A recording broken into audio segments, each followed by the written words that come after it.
we probably might have to organize another appointment, but there's a payment of court decrees, unsupported legal fees, project implementation,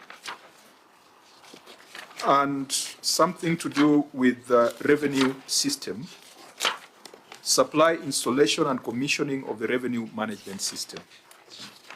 Let's start with under report on lawfulness and effectiveness in the use of public resources, the finding by the Auditor General under project implementation, where 1,721 projects were assessed. Auditor General, what was your general observation on the 1,721 projects? What was it that was unlawful and ineffective? Thank you, Chair. We raised quite a number of issues under project implementations, where some projects were stalled, some were ongoing. But when you look at the documents they provided to us, it's a similar document, not identifying what is the progress of those reports, because they have just given us a status without actual committee recommendation, because we expected them, if a project is stalled or a project is still ongoing, we expected them to have a committee that goes around, know how much was allocated for this project, how much have we spent, what is the progress work, and what is delaying, which is not in any of their documents to support the progress of this stalled and incomplete project. And that one we can see in sorry, Auditor, if you sum up the amounts queried here, how much are we dealing with in terms of stalled projects? Because I've seen point number 4 there where you're dealing with 7.4 billion worth of projects. So to put it in context, if you sum up what you've queried under point 1, 2, 3, all the way to 5, this is approximately 8 billion. Yeah, it is 66 plus 56, which is almost 110. There's 95, getting to 200. It's about 7.8 billion. We can round it off to about 7.8 billion in terms of stalled and incomplete projects. Governor, does that sound like the reality on the ground? That you've got stalled projects to the tune of 7.8 billion Kenya shillings? Chair, not anymore now at this point. I think many have been completed. We did put in place an RRI team that has been very helpful in making sure that those that had stalled even for very many years, over 10 years and all that, have since they were prioritized, and that's what we have been working on. So I don't believe that's the position right now. Is there a schedule here that gives us a project status update? Because the auditor says that whatever was presented really was an IFNIS extract. Chair, maybe if I can guide, they have presented it on page 261, 262, 263, and the comment is stalled for most of the projects. Okay, so Governor, going back to your documents, the auditor has queried about 7.8 billion, which you say might not be the current scenario. In your assessment, what is the approximate value of stalled projects? Well, Chair, first of all, the auditor is reading the project status, which is stalled. That's what it was at that time back then. But next to it is another column that's the status as of August 2025.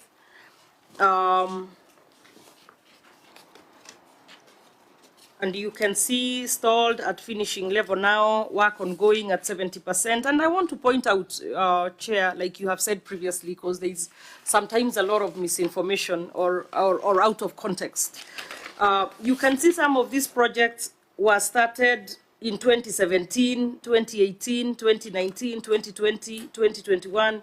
So it's also an issue that I have had to deal with as a governor in Nakuru County. So when I've come in, I have not for the first 1 and 2 years, I wasn't really able to do what I had myself wanted to do, but to really just work on stalled projects. So we are working on it diligently, and as you can see, from that column as of 2025, we are really on it, and you can see some of it because since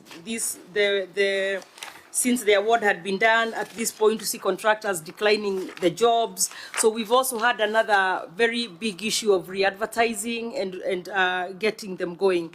But I can guarantee the committee that, as you can see, work is going on. You'll see on page 263, 97% complete, only painting remaining. The next constructor, drilled and capped and all that sort of stuff. So yes, there has been a problem. It's been an issue that I have inherited actually, but I'm diligently and consistently working on it to make sure that we Governor, help me at page 261 there. What is the status of that construction of a public toilet at Mutembei Trading Center? What number is that?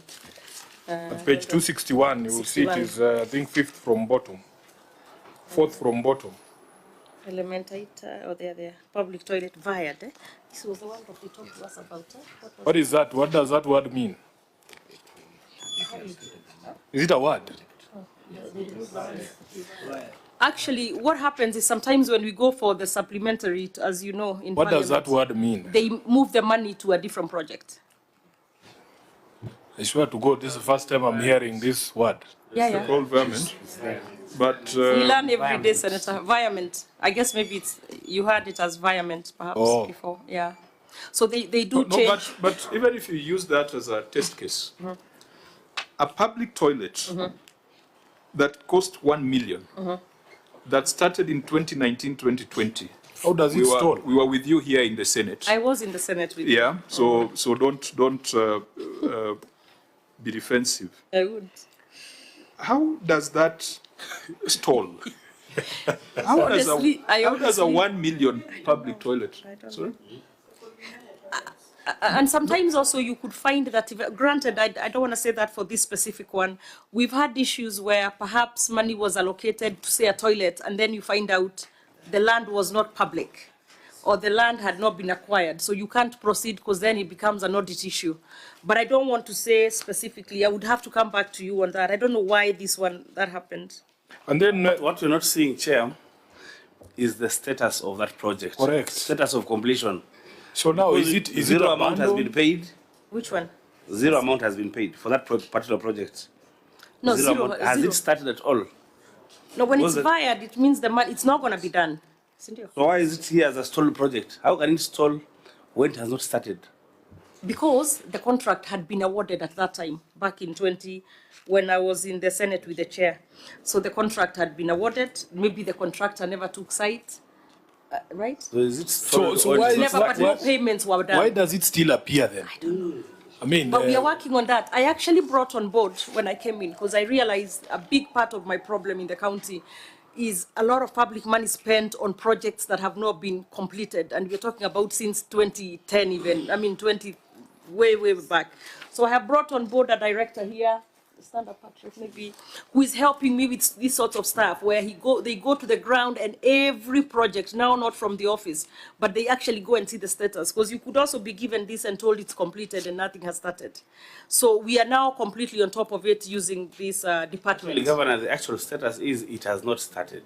No, it's not even going to start. The money has been wired. Yes. So it is not stalled. So how do you deal with that, OAG? How do you clean the books of the county so that these things don't continue appearing? And then before you clean the books, does it mean the community still need that particular toilet?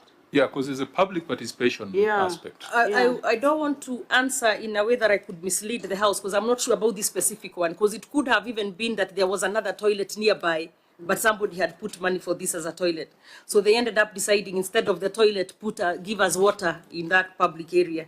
And they wired the money to do water. I don't know. But I think, Governor, for the benefit of your politics and also benefit of the community, if the community still need that particular toilet, you can send your officer to check what is on the ground and then review and see 1 million is nothing as far as your budget is concerned. So what do? You need to give another view exactly. Does a toilet exist at Mutembei Trading Center? They are private ones. Maybe somebody decided that it's better for us to use private facilities at Elementaita and deny county revenue. Because what Senator Dula is saying is important. We are all practical politicians. You know, in a trading center, in a market, the traders would want a toilet. Now, if in 2019, 2020, they wanted a toilet, and it has not been done because it has been vired, I don't know how you explain that to the vegetable sellers. But Chair, I mean, I don't want to make it seem so bad in the sense that maybe the toilet was taken away and they were left without a toilet. Let's remember a lot of this environment happens in the county assembly when they do the supplementary. And before the supplementary, they have to do public participation. So also because, and I would hope I am right, also because like you and I, they are politicians, I hope also Senator Dula through the chair, they would not take out money for a toilet and leave that community without a toilet. So there may have been another toilet nearby. But Governor, you're speaking in very vague terms. Maybe, I don't know. No, because I don't want to answer specific to this one. That's exactly our expectation. That when you come here,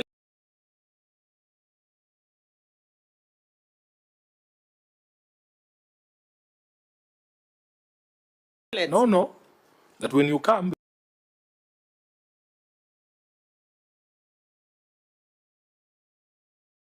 before the Senate, you are giving a specific. It's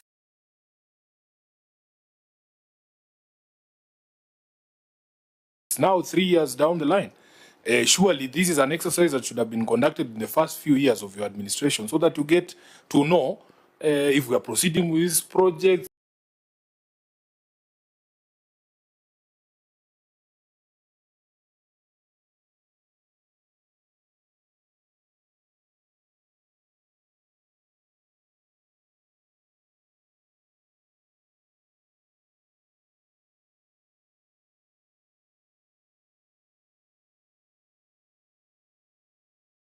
If the money was sent to another one or something else.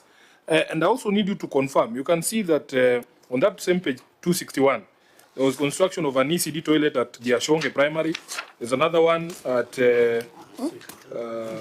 Ereri ECD.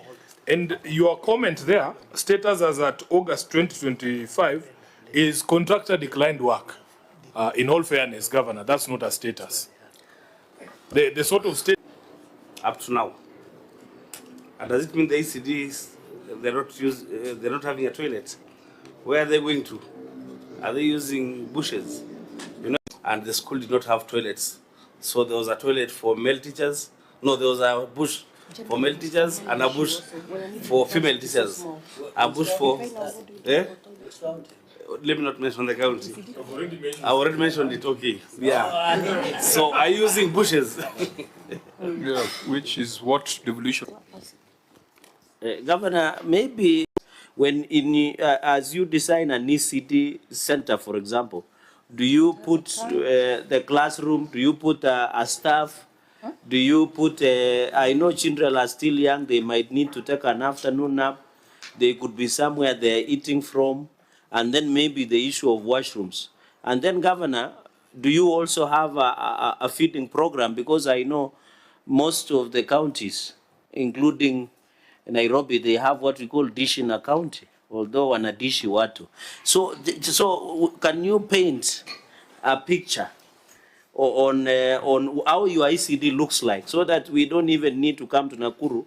What is the design of your ICD, and just finalize maybe if you have a feeding program, maybe like Uji or to ensure the enrollment to ECD classes. Okay, before you respond, the officer you said you're brought in to help you on this, I want you to, as the governor is responding, work out, in this report of the Auditor General, is about 7.8 billion in terms of stalled projects as at the time of audit.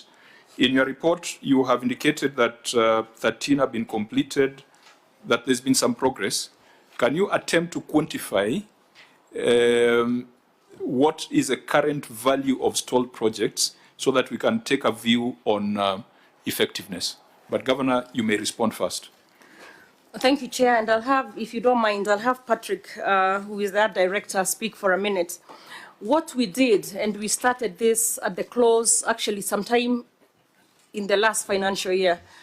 His department and, or his directorate, sorry, plus staff from every department visited, went across the county, visited and got the status of all these stalled projects, but also sat and did like a workshop. I think we called it a workshop at that time, where including the MCA and members of from the executive, staff from the executive, the projects that were no longer viable, decided, let's take them off our books, or do we add more money, or has another class been built since, and you know, that sort of decision, and then decided on what to do with that. They had a clinic, actually, that's what they called it then.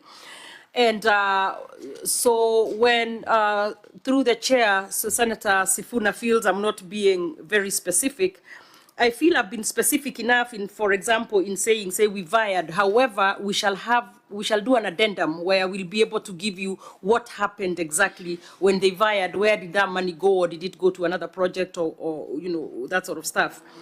As far as the toilets, it's one of the things that I'm very keen on for the ECD students, because many of them have been sharing toilets with the older students, so that you find these little babies are having to share toilets with those older kids, and it's not been very good.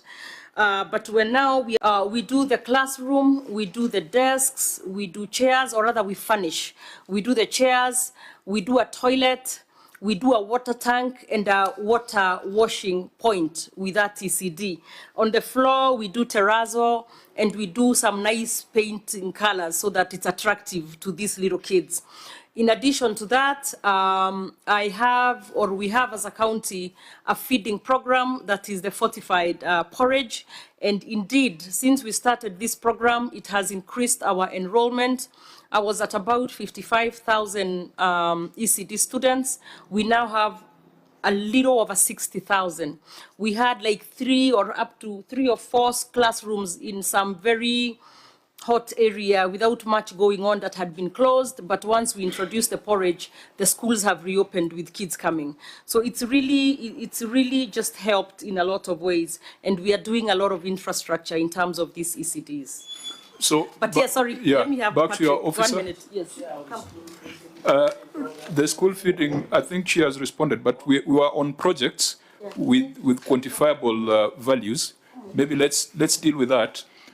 And for your information, I've just logged into your PMS system that you have referred to here.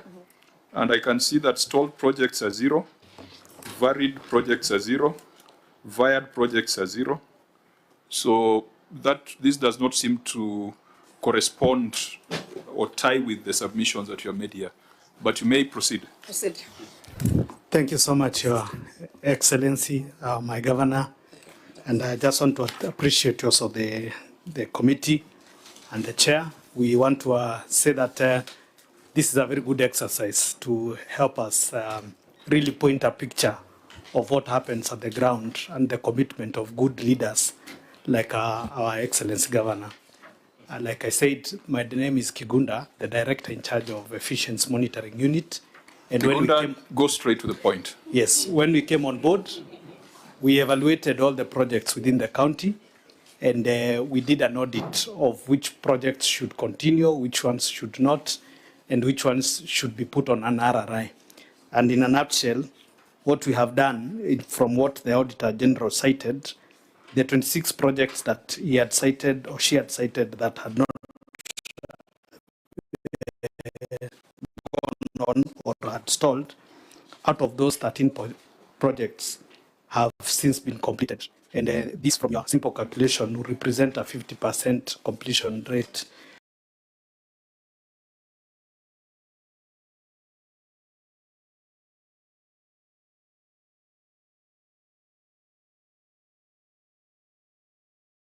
Based on what had been cited. So 50%. So are you saying that you've delivered about 3.9 billion in terms of projects? Sure. In terms of completion. And that could be also reflected on our absorption.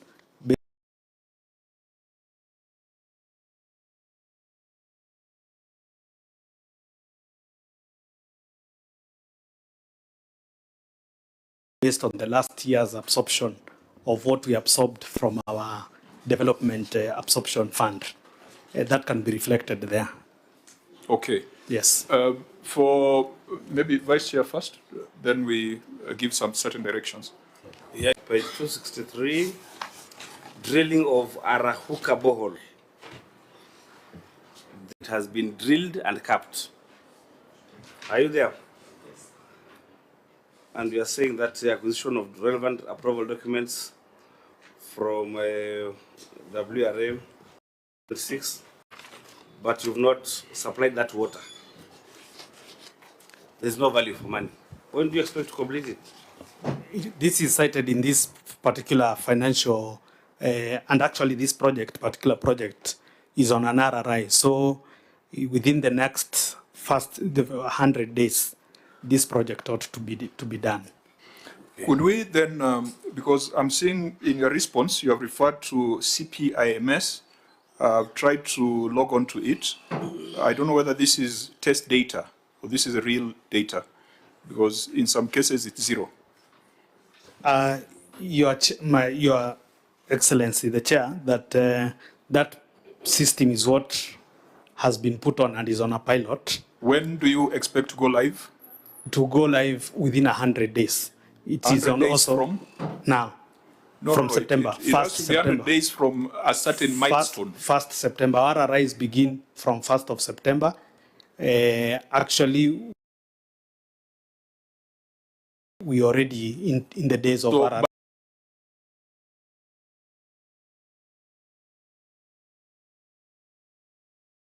By 1st of September, you'll go live.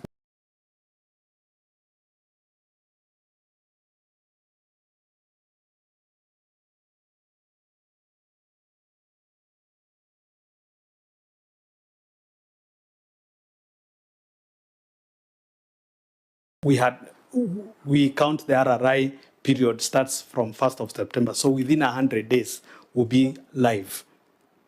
So when will that be? That will be end of November. End of November.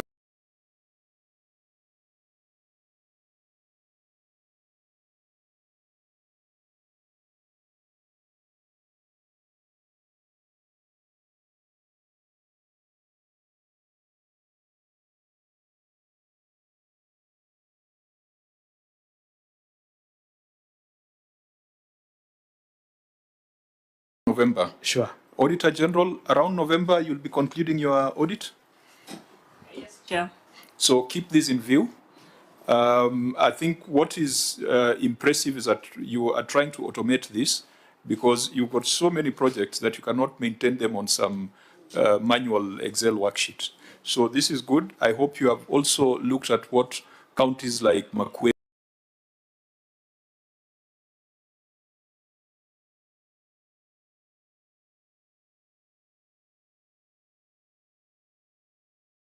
have done. I think they've built platforms around this. Even Moranga have also demonstrated something. So we can allow you to work on this so that we can have a more accurate report.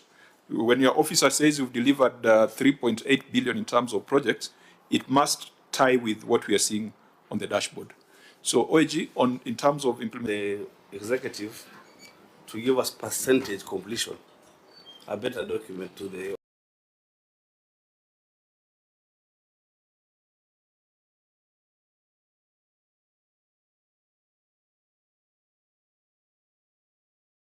audit with percentage completion, which you can then compare next year.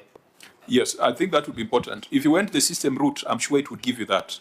But whatever route you're using must be able to give OAG the proper picture of status. There are two issues relating to legal fees: payment of court decrees and unsupported legal fees. Auditor General, see whether the county has... Because they're all touching on legal. Proceed. And from the query that we had, out of the amount that was paid for legal fees, let me just take it up again. Review of records provided indicated that several legal cases filed in court against the county executives were decreed in the interest of claimants and amounted to 154 million, out of which 66.4 had been paid, leaving a balance of 88 million Further, the county executive had not disclosed the contingent liability of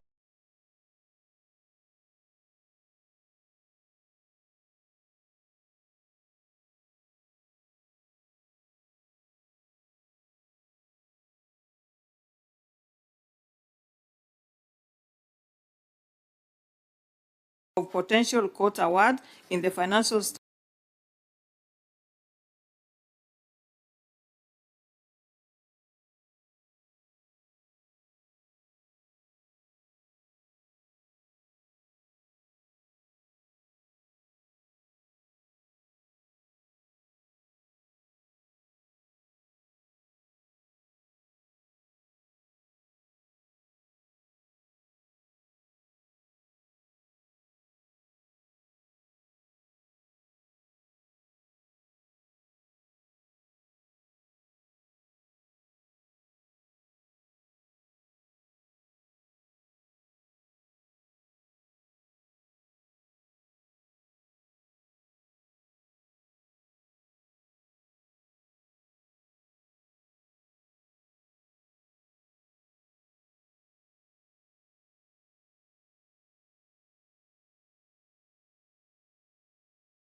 the provisions of Regulation 41, 2, and 3 of PFM Regulations 2015, county governments, the county government should prepare and submit to the control of budget a payment plan prioritizing payment of pending bills as a first charge on the county revenue fund, failure to which the subsequent quarter budget releases will not be done. So that was to deal with the 88 million, yes, which was outstanding. Yes. Okay, proceed. The second one, the county executive should make provision in its budget for contingent liability in respect of the legal fees pursuant to Regulation 25-2E of the Public Finance Management County Regulations, County Government Regulations 2015. The third, the county executive utilizes the office of the county attorney to provide legal advice and court representation. The county should provide evidence of compliance with the County Attorneys Act within 60 days of adoption of this report. Since we read both findings, was there an additional recommendation under unsupported legal fees? Yes, there was one. The Office of the County Governor undertakes administrative action against the responsible officers who fail to provide documents to the auditors at the time of the audit.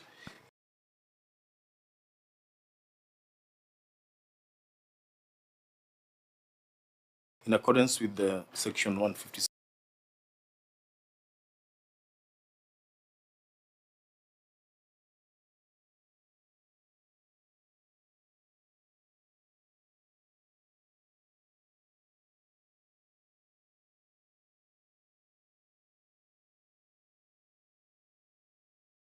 Of the Public Finance Management Act 2012. Okay, I noticed the response by the county on both is similar. So, Governor, take us through the action that you have taken. Thank you. Honorable Chair, the payment plan has been prepared and submitted to the Controller of Budget. The main issue is lack of budget allocation for settlement of these pending bills, which are mainly recurrent in nature. Appendix 2.1. The county executive will in the future make a provision in the budget for contingency the majority of the court cases against the county government. Currently, the cases are over 500 in number, whereas the attorneys or the advocates in the office of the county attorney are only 5. Therefore, due to the overwhelming number of cases, the office is constrained and may not be able to handle these matters and thus therefore outsource external legal counsel on a need budgetary allocation to employ more legal counsel to support its operations. There was a very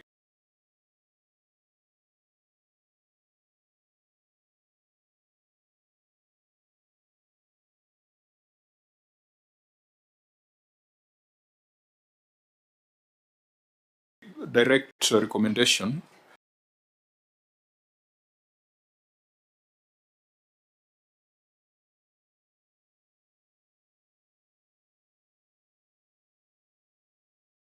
to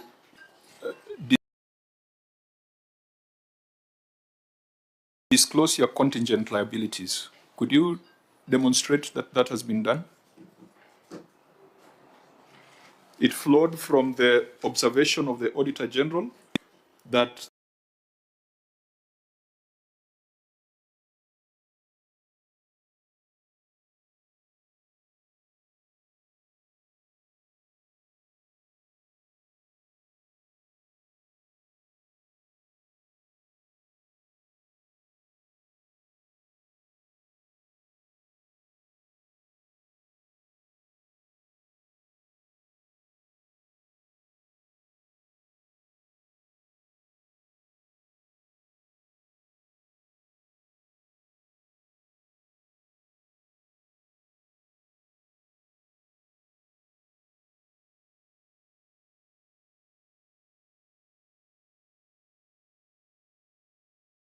further the county executive has not disclosed the contingent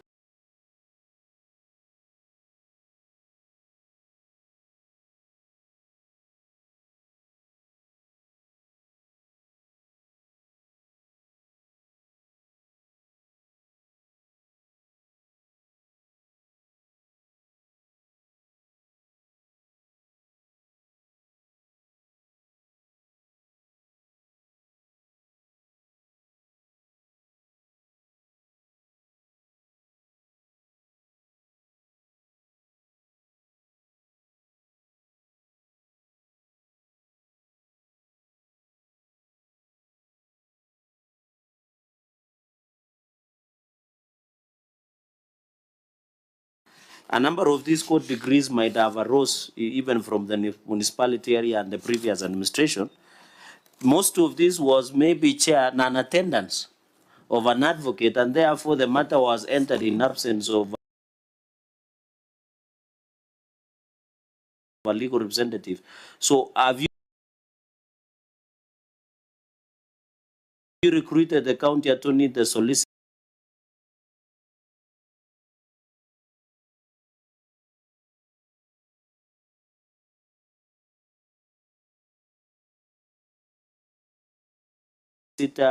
and have you given them the necessary resources to ensure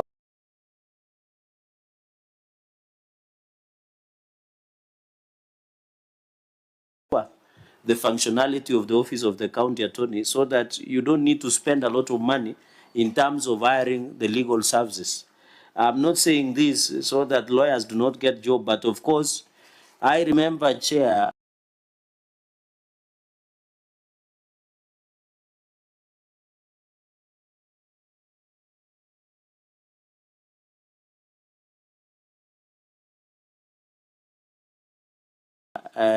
you remember when the Queen's Counsel was being brought in from abroad. And at that time, we thought it was necessary because we had more qualified legal counsel. And I know Nakuru would not have a short of serious legal mind. So what have you done in compliance with the County Attorney Act to ensure that you don't spend a lot of money on hiring of law firms that will eat into the budget, which would have done... and monthly performance reports. The committee recommended that there should be administrative action on the person who was supposed to supply the documents. What type of administrative action did you prefer on that officer who did not provide documents? and whether the documents were provided to the satisfaction of the auditors.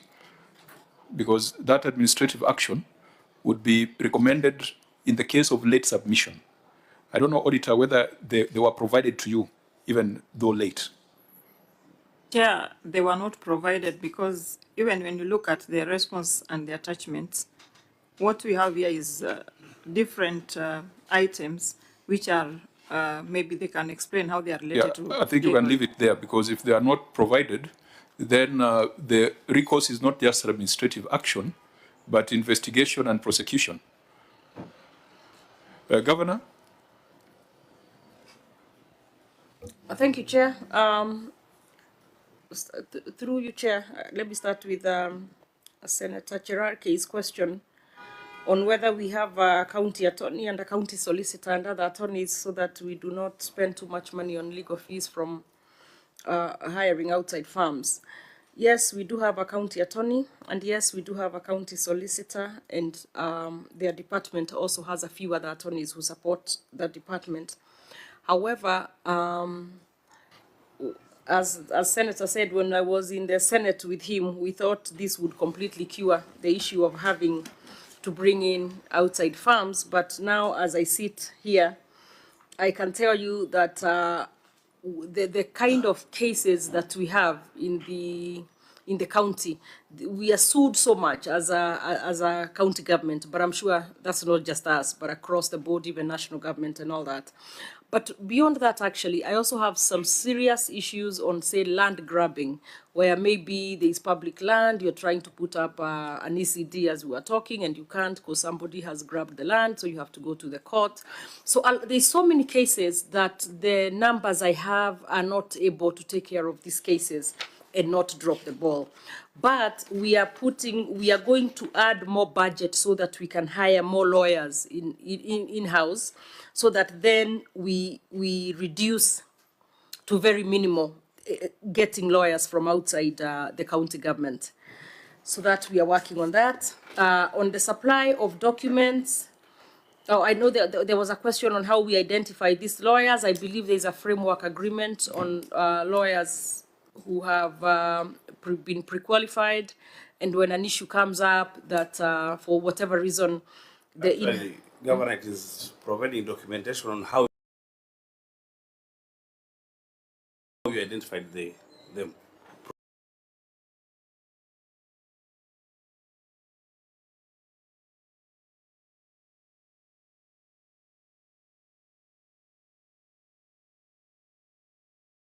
Providing the documents, not an explanation. It is the documents to show how the lawyers or the law firms were identified. And the documents have been identified in this audit.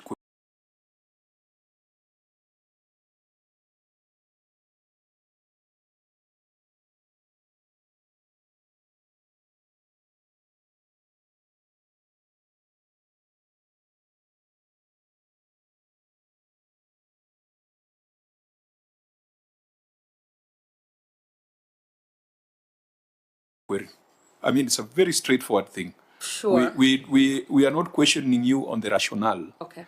Because that's a policy decision, which as a CEO you can make. And I think recently there was a report of a committee that said it is okay, you can have the county attorney and the solicitor and in-house staff, but there would be specialized matters that can allow you to outsource. Yeah. But there are certain procedures. There's an approval at the CEC level. There was the issue of the Attorney General circular. But Dan, I think you can handle that question. Do we have the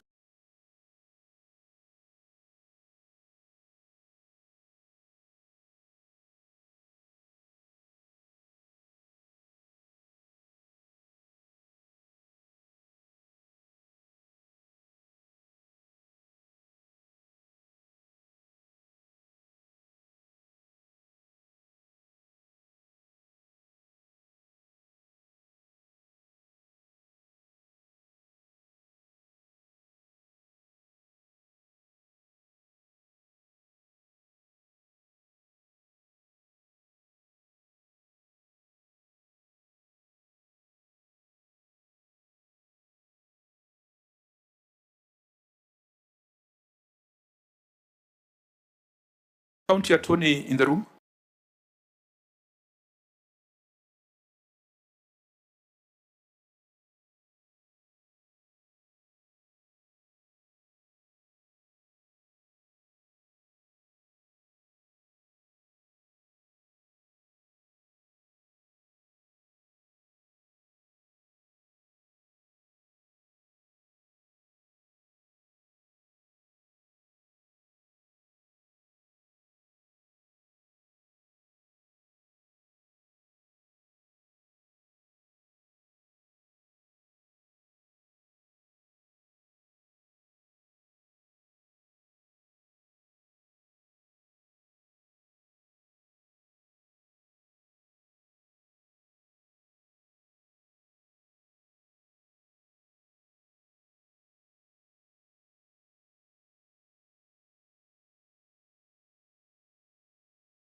This matter was raised when the auditor was in Nakuru 1 year ago.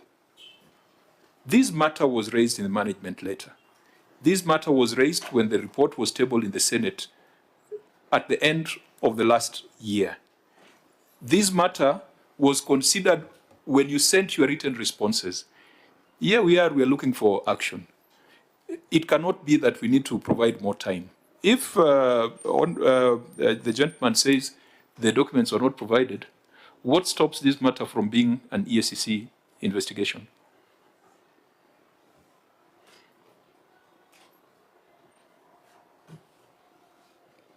EACC, I think you need to take this up because it's a simple thing. 22.6 million paid, but the relevant documentation asked by the Auditor General was not provided. If they're provided now, they'll end up being forgeries. Chair, I had requested that the legal counsel goes through that provision of the Public Audit Act because we're also in a learning cycle, and so the officers will also learn.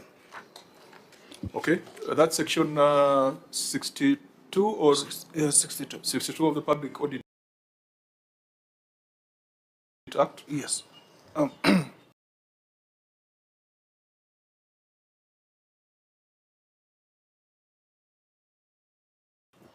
A person shall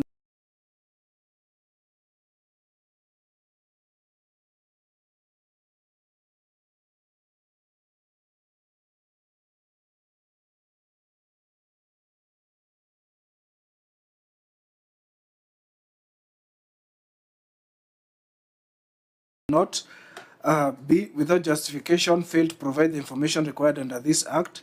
C, without justification, fail to provide information within reasonable time that is required under this Act.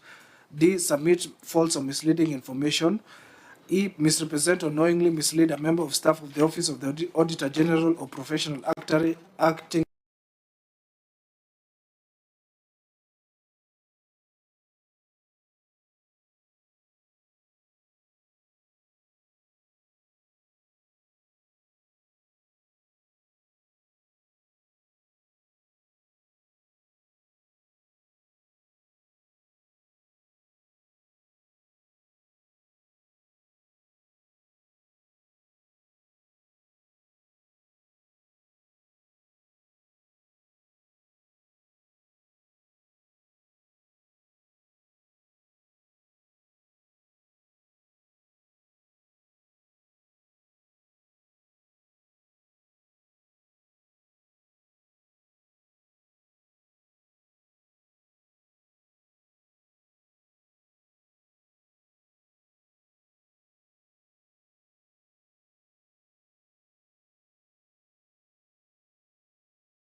bullets to the challenges of land grabbing that we are facing in Nakuru?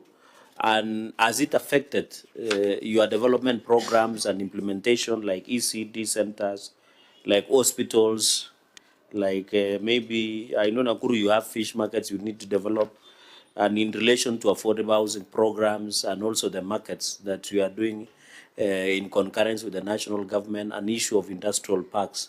If you can just give us an overview, then, and is there any policy or legislative intervention that you need Parliament to do to address the issue of land grabbing? Because in Nandi we are having similar problem, Nairobi we are having similar problem. Of course, cost is also a huge problem. You and me come from Rift Valley, and issue of land is so emotive that when issue of lands come up, somebody rather dies chair than leaving even an inch of land. And it's lucky we come from Rift Valley, but there are no mountains in Rift Valley. It's only the Rift Valley. Thank you, Chair. You are taking us into very dangerous geographical terrains. I think you are to do your closing. We were in DEFCON, and we saw a lot of hills in your place also. Yes. There are many mountains that should not be touched. Yeah, okay.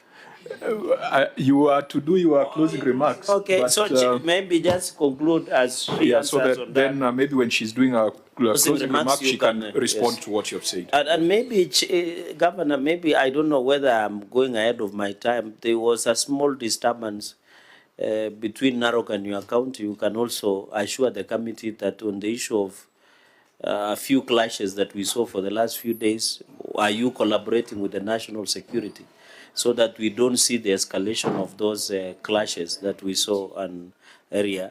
I know the chair of national security is whispering something. I know she's your close friend, but you can just asperse it. Because through the chair of national security and the chair of public accounts, there can be no development without peace. There will at least be peace. So finally, Governor, we wish you well. As a former senator, if you succeed, some of us will have a chances of being elected governors in future, before the second coming of Jesus Christ. Chair, we wish you well, travel safe, and I thank you, and I yield. Okay, Senator Dulo, we are on closing remarks, if any. If not, then fine. So, Governor, your remarks in closing. Even though before you make your remarks, I see a slight disconnect between your technical team and the Office of the Auditor General. So maybe, OAG, what is it that you expect the county to do? Because some of the conversations we're having here could be avoided if there was better synergy. Thank you, Chair. I think we had a discussion with the team even late yesterday evening, and we agreed that once we get a certificate, the issues are raised, they just walk into our office. We have a discussion so that we explain precisely what did we mean by this, because sometimes the auditor raises something, they say we provided. So we'll tell them exactly what we provide, and I think going forward we are going to collaborate. Thank you, Chair. Yeah, so your officers need to do the right thing so that when you come here, Governor, you're not talking about some public toilet that was supposed to be built in a market. There are so many emerging policy issues that I think you'd feel better utilized, even us would feel better utilized to have those conversations with you. E-procurement, UHC workers. I mean, there are so many things that we've not been able to discuss because we are trying to trace 330 million between the cash book and financial statements. So your officers must do the right thing, must talk to the Office of the Auditor General to ensure we have a different conversation. But let be on record with your closing remarks. Oh, thank you, Chair, and thank you, members. It's been a great morning into afternoon talking about those issues, and I think it's a learning curve for everybody, be it the staff from the Nakuru executive, and also, as you have pointed out, perhaps better collaboration with the Office of the Auditor General, but we'll do that together going forward. Yes, there are definitely some issues that are historic, which keep reoccurring, and perhaps sometimes as a county, we are not able to provide documentation because it was many decades before our time. However, that's no excuse. The office, we occupy office, we take responsibility. So whatever it is that we need to do, we shall do on our end. And very gently answering that question of Senator Cherarkei, land grabbing really is a big problem in the county of Nakuru. I'm sure I'm in many other areas, but most, I don't know why Nakuru. And sometimes it's really a headache because you want to do development, you want to do it quickly, but you are held back because of the nature of things due to this land grabbing. Sometimes I get a bit frustrated by my fellow Kenyans because I believe that if it's public land, even we ourselves as Kenyans should not be letting people occupy that which could help us when we put up hospitals, when we put up markets, when we put up ECDs and that sort of stuff. I mean, the same thing you see, you put up some street lights and you see people climbing up there and removing those bulbs. What are the rest of the Kenyans doing when you see somebody take out a transformer that helps your area with electricity? Why do we allow that? So I also sometimes feel a bit frustrated because I feel as a people, we also should be a bit more on the lookout for these things. But as a governor, what I have done in terms of land grabbing, I've been quite bold. In fact, I've had a lot of issues because what I have done is decided that whatever you have grabbed and belongs to the county goes back to the county. And in repossessing it, then comes the court cases, which then we have to fight. And in doing so, by the way, we've gotten quite a few parcels of land reverted back to the county government, either through the courts and generally, by the way, in conjunction. We do this in conjunction with the ESCC.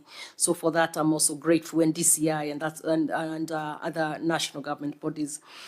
We have had some very unfortunate events in the last beginning Friday and Saturday, where we saw some clashes between the Nakuru and Narok borders, where we call Mwisho wa Lami, or in Mount Narok. And we have worked very closely through some of those nights with the national security team and the county security team. We have been able to restore order, and part of that included even having curfews so that this does not continue to happen. So as of right now, we have restored order, but it's still volatile quite a bit. And back to why you hear us saying, which has also been reported by Senator Cherarkei, we guard peace seriously, because we can have no development if we don't have peace, and it's not even worth it not having peace. So thank you, Chair, thank you, your committee, thank you, Secretariat and everything, and my team from Nakuru County Government, and we shall continue to make sure that we do better. Even by the next time we see you around, we'll do much more better, because we want to make sure that county or public money is used properly and that we are a transparent county government. Thank you very much and have a good afternoon. Well, in closing, I will reiterate what I've said before, that if your technical teams could do the right thing, we would not have, this is like a ream of paper in the form of a financial statement and audit report. Perhaps it's the thickest we have seen across the 47 counties. So please, there's no glamour in having the thickest audit report or financial statements. Because if they did the right thing, we would be asking you about the impact of UHC workers on your bottom line, and whether, if you are to discuss rationally, whether it is the right move that the government has made. Leave the politics aside, leave our partisan positions aside. Is it financially reasonable to transfer the UHC workers to the counties without funds following the workers? And unfortunately, we've not had that opportunity. Counties are complaining that nothing is happening because of e-procurement. The PFM Act gives the Treasury power to define and prescribe a system for efficient management of financial affairs in county governments. Does that provision extend to e-procurement or to county revenue systems? That is a conversation we should be having at the Senate. We would have talked about the housing program, which I think Nakuru is a beneficiary. We would have talked about markets. We would have talked about financing for cities. And Governor, you recall, I was a chair of the Devolution Committee when the proposal for Nakuru to be a city came. And we scratched our heads on whether Nakuru was ready. And looking at your receive of revenue statement, even though I have no regrets for being the chair who brought the report to the House, I'm a bit worried for Nakuru as a city.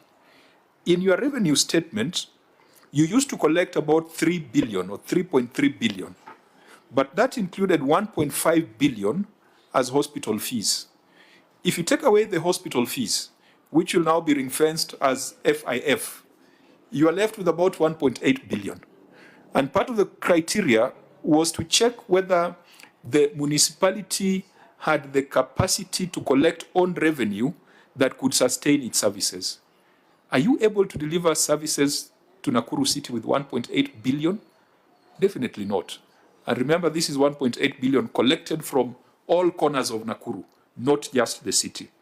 So let's ensure that we reduce the bureaucratic and clerical issues that come to the Senate so that we can have that conversation.